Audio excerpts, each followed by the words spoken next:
Good morning everyone, আমি সৌমি আর আমার চ্যানেলের আরও একটি নতুন ব্লগে আপনাদের সবাইকে স্বাগত। আজকে শনিবার আর এখন ঘড়িতে এই 7:30-8টা মতন বাজে, না 8:30 বাজে। তো আজকে সকালবেলা কাজকর্ম সমস্ত কমপ্লিট করে আমি রেডি হয়ে নিয়েছিলাম। আজকে একটু পুজো দিতে যাব ভেবেছিলাম।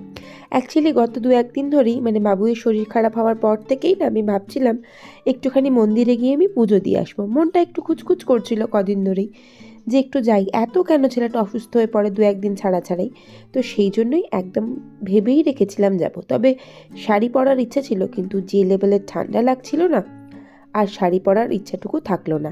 তাই আমি একটা কাঁচা সালোয়ার কামিজ পরে নিলাম আর নিয়ে চটপট করে রেডি হচ্ছিলাম।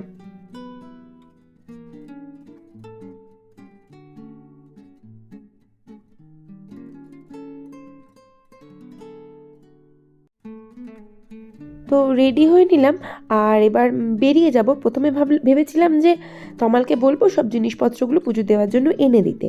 তারপরে ভাবলাম যে না, মন্দিরের সামনেই ডালা পাওয়া যায়, ওখান থেকে কিনে ডালা নিয়ে আমি পুজো দিয়ে দেবো। তো এটা হচ্ছে আমাদের সিদ্ধেশ্বরী মন্দির, আপনারা হয়তো অনেকেই জানেন। আর এটা হচ্ছে মা সিদ্ধেশ্বরী, ভারী মিষ্টি মুখটা মায়ের। তো আমি পুজো দিয়ে অনেকক্ষণ হয়ে গেছে চলে এসেছিলাম। আবার দিদিও এসেছিল, দিদি মানে আমার বড় যা। তো সবাই মিলে বসে একসাথে চা খাচ্ছিলাম।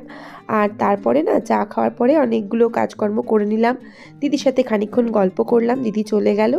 আর তারপরে ভাবলাম চলো রান্নাঘরে আসি। বাবুই খিদে পেয়েছে করছিল। আমি বললাম ব্রেড বাটার খেয়ে নে, তো বললো না আমি চটপটা কিছু খাবো। আর আমার সেরকম কিছু বানাতে ইচ্ছা করছিল না, তো সেই জন্য আমি একটুখানি ওই ব্রেড অমলেট টোস্টটা করে দিচ্ছিলাম।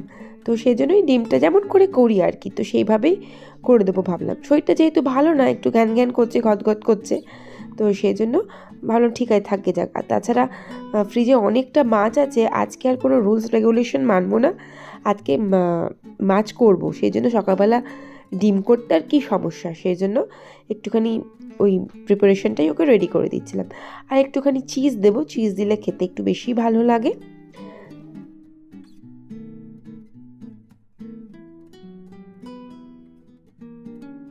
তো গরম গরম ওর জন্য আমি খাবারটা রেডি করে দিলাম। আর সত্যি কথা বলতে ডিম আর ফ্রিজে ছিলই না, একটা ডিম ছিল। আরও একটা সত্যি কথা, আমি হয়তো ডিম খেতামও না। তো ওকে এই খাবারটা আমি করে দিলাম। আর নিজের জন্য করলাম একটুখানি ওই কড়াইয়ের মধ্যে একটু বাটার দিয়ে আমি দুটো পাউরুটিকে একটু সেঁকে নিয়ে আর একটু তার মধ্যে পাউরুটিটা তুলে একটু ভালো করে মেয়োনিজ লাগিয়ে তার মাঝখানে একটুখানি পেঁয়াজ দিয়ে আমি খেয়ে নিলাম। খেতে কিন্তু সত্যি খুব ভালো লাগে এটা। অ্যাকচুয়ালি মেয়োনিজ খাওয়ার ব্যাপারটা আমাদের বাড়িতে ছিল না। লকডাউনের সময় আমার ছেলে বোনের বাড়ি আটকে গিয়েছিল, তো সেইখানে মেয়োনিজ খাওয়া শিখেছে। সেই তারপর থেকে বাড়িতে মেয়োনিজটা রেগুলার বেসিসে আসতে থাকে।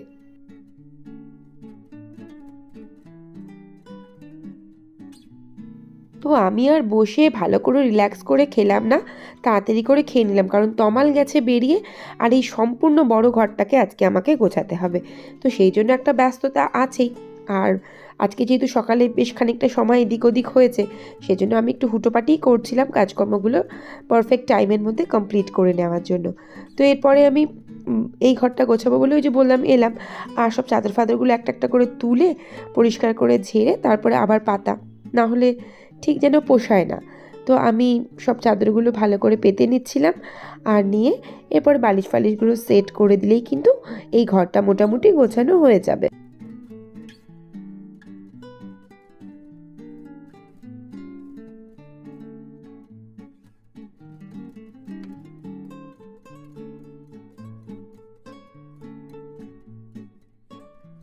তো এই ঘরটা গোছাচ্ছিলাম আর তারপরে ভাবলাম যে না, জানালাগুলো একটু খুলে দিই, কারণ সারাটা দিনে একবার ঘন্টা দেড়েক যদি জানালা দরজা না খোলা থাকে, সে যত শীতই হোক আর যাই হোক ভালো লাগে না।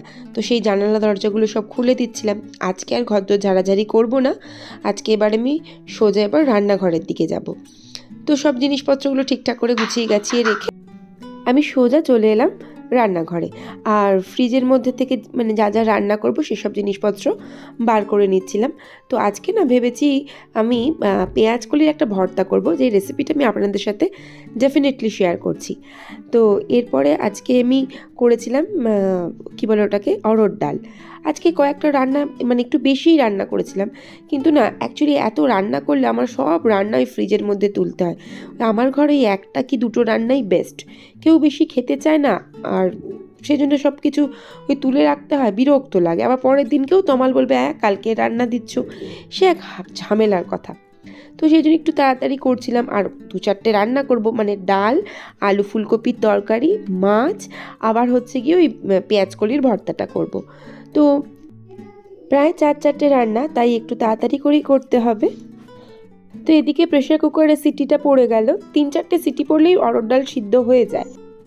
আর এরপর আমি ওই পেঁয়াজকলির ভর্তাটা করব বলে তেলের মধ্যে লঙ্কাটা প্রথমে দিয়ে ভেজে তুলে নেব, আর তারপরে না একটু আলু যেমন হোক রাফলি একটু পাতলা পাতলা করে কেটে আমি দিয়ে দিলাম কড়াইয়ের মধ্যে। এবার এটা একটু ভাজা ভাজা হয়ে গেলে নামিয়ে নেব, আর তারপরে এর মধ্যে আমি পেঁয়াজ দেবো। যদিও বা পেঁয়াজটা আগে ভেজে নেওয়া দরকার ছিল, আমি ভুলে গিয়েছিলাম সেই জন্য। তো পেঁয়াজটাও এরমভাবে ভেজে তুলে নেব, আর এরপর আমি এর মধ্যে দেবো কটা টমেটো কুচি। তো টমেটো কুচি, কাঁচা লঙ্কাও দেবো, যদিও বা এটা আমি স্কিপ করে গেছি ভিডিও নেওয়ার জন্য। আর হ্যাঁ, অবশ্যই রসুন দিয়েছিলাম। তো সব ভেজে তুলে নেওয়ার পর এই পেঁয়াজকলিগুলো আমি দিয়ে দিলাম, আর পেঁয়াজকলিগুলো পুরো লাল লাল করে ভাজতে লাগবে না, একটু নরম হলেই, মানে একটু নরম মতন হলে তবে সেই পেঁয়াজকলিগুলোকে আমি নামিয়ে নেবো। আর এদিকে এটা গরম বলে একটু এরম করে নিচ্ছিলাম, আর তারপরে সমস্ত কিছু নামিয়ে নিয়ে পেঁয়াজকলি খুব সুন্দর করে মেখে গরম গরম ভাতে খুব ভালো লাগবে খেতে। তো এরপরে আমি রান্না বসালাম, ওই যে বললাম ফুলকপির তরকারি করব নিরামিষ, তো ফুলকপির তরকারিটা একদিকে বসিয়ে দিলাম, আর একদিকে ডালটা সম্বর দেবো বলে আমি জিরে, শুকনো লঙ্কা, তেজপাতা, একটু হিং ভালো করে ফোড়ন দিয়ে নিচ্ছিলাম, আর সেটা আমি এর মধ্যে দিয়ে দিলাম। তবে একটু লঙ্কা গুঁড়ো দিতে হতো, আমি সেটা ভুলে গেছি। যাই হোক, ডালটা হয়ে গেল, আর এদিকে ওই যে বললাম কী বলে ওটাকে, কপিটা ভেজে তুলে নিয়েছিলাম, এবার আমি ডালটা বসিয়ে দেবো। দূর বাবা, আলুটা তুলে দেবো। তারপরে মাথাটা পুরো নষ্ট হয়ে গেল আমার, আমি মনে করলাম এতক্ষণ হয়ে গেছে আমি ভাতের চাল ভেজাইনি, হুটোপাটি করে ভাতের চাল ভেজালাম। মানে ভাবলাম এই ভগবান, এত তাড়াতাড়ি করছি, মানে তাড়াতাড়ি করে কাজগুলো যাতে আমার কমপ্লিট হয়, তো সেই চক্করে আমি চালই ভেজাতে ভুলে গেছি। আর এইদিকে এই স্টিলের এইটাতে, মানে কি বলবো, ফ্রাইং প্যানটাতে মাছটা ভাজছিলাম, তো মাছের ঝালটাও বসিয়ে দিলাম। আর এই যে মাছটা দেখছেন খুঁটে খাওয়া, এটা আমিই খেয়েছি, আর আমার ছেলে যদি খেতে আসে তাকে আমি আবার বকা দিই। তো এদিকে মাছটাও হয়ে গেল, আর কপির তরকারিটাও হয়ে গেল। আমি একটুখানি ঘি গরম মশলা ছড়িয়ে দেবো, তো নিরামিষ কপি বেশ ভালো লাগে খেতে, তমাল খুব পছন্দ করে। তো রান্নাবান্না যেহেতু হয়ে গেছে, এবার হচ্ছে গ্যাস, ওভেন, কাউন্টার টপ এগুলো সব একটা একটা করে ভালো করে একদম ঝকঝকে করে আমি পরিষ্কার করে নেব। এটা মানে রোজের কাজ, নিত্য নৈমিত্তিক কাজ, তবে এটা না করলেও বা হয় না।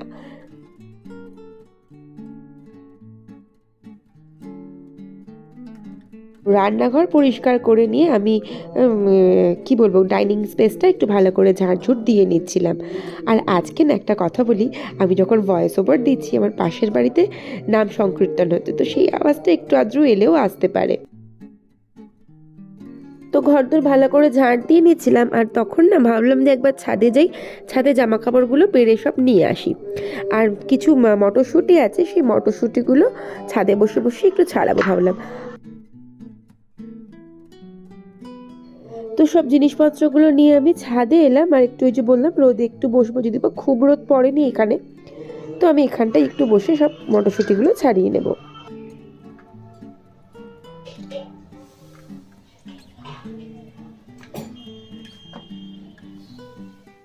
তো ছাদে মটরশুঁটি বসে বসে ছাড়াচ্ছিলাম আর গল্প শুনছিলাম ফেলুদার।